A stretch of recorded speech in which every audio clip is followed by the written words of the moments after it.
Hi, Steve Hausrath from Hausrath Landscape Maintenance, Vice President. We've been in business since 1973. One of the things is with the Orec and being zero turn and the maneuverability, it has basically eliminated almost the need to even keep a shovel with these guys.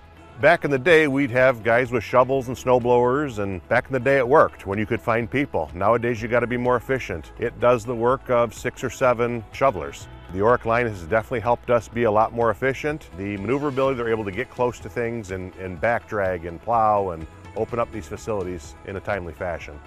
One of the things that I do really like is not only the maneuverability and the productivity of the Snow Rhino, is the size. We can fit more of those in our storage containers. We can fit more on trucks and the trailers than we can of competitive units. And as far as reliability of the machine, they're just fantastic. We don't have problems with them.